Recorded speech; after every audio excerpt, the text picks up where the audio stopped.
thing happened yesterday whereby we actually moved from a much warmer room to a much colder room.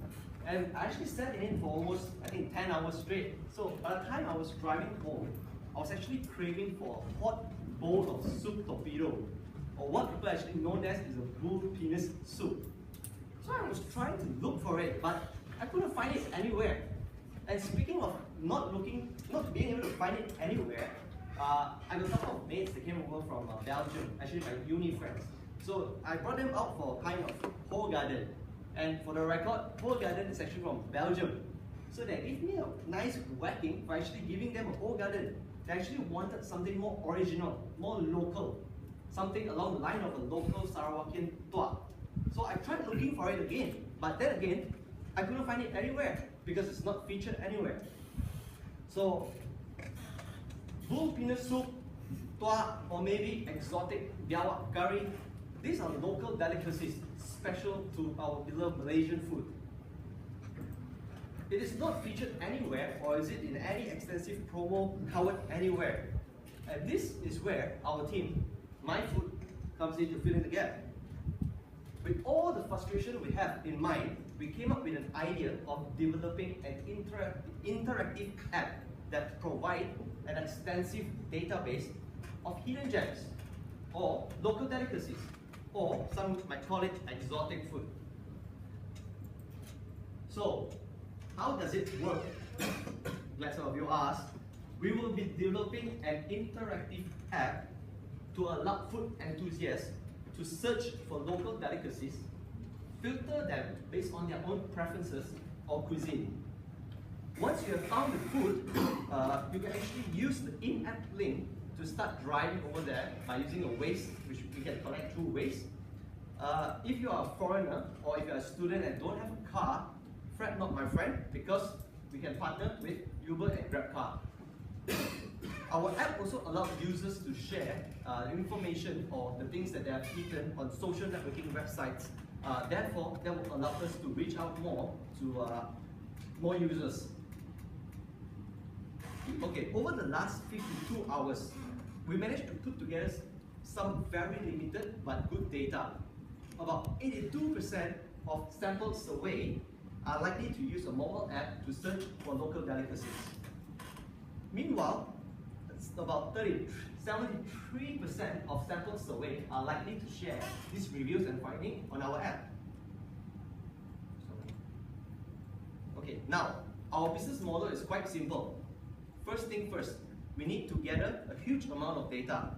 This data will be harvested from physical visits to restaurants, different places, from internet, from bloggers, from YouTube, newspaper, and also from user submission, because this is an interactive app whereby users can actually be the one contributing to the content of this app.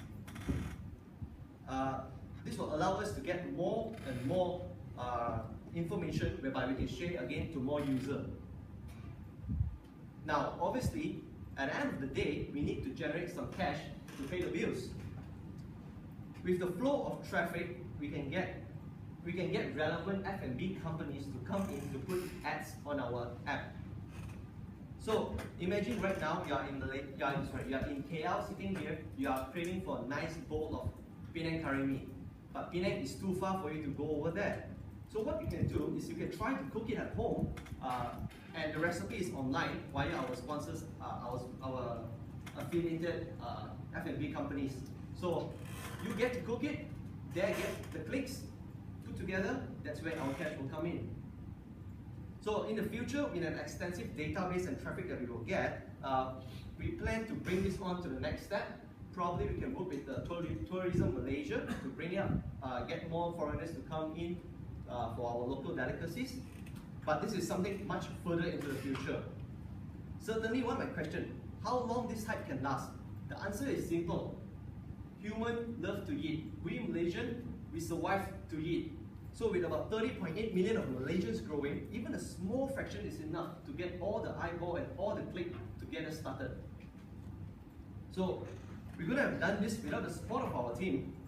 So before I end, allow me to introduce our hero. This is George, our founder, and this is Julian, and this is Fong. Thank you very much.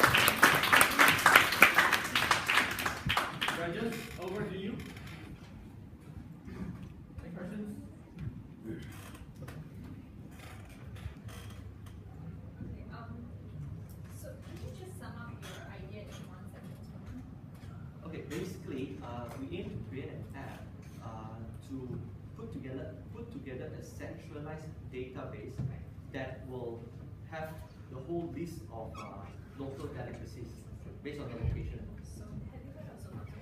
Yes, I've heard of Zomato. We have actually extensively looked at Zomato. But the thing with Zomato is that they cover a lot of big restaurants and big chains, but not so much of your local good banana leaf rice, your sister char kway teow, or your sister curry mee, and these local delicacies like where to get a good biawak curry. These are hidden gems, so to speak, and which is not being covered by Zomato or restaurant finders. So, I use Zomato a lot. Yeah. And they do cover like the hawker centers and stuff, but you're right, they don't have like your biawak curry Yes. and things like that. So, my my next question to you is, there is a gap in the market for biawak curry places, but is there really a market in that gap?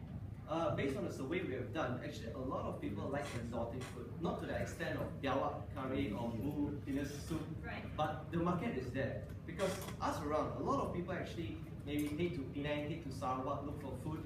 What do? Probably they look up blogs, flip up many blogs, and only they find one review that they think is dependable to go over. But then again, the hassle of looking everywhere, imagine having a very centralized app, a database that can help you to sort. And on top of that, you can actually have interactive features for you to put reviews on it. So I think having that will be a good idea. I guess my feedback is look at really how many people want those really exotic things. Penang curry mee, char kway teow, all those like roti canai, banana leaf, local delicacies are all available on Zomato.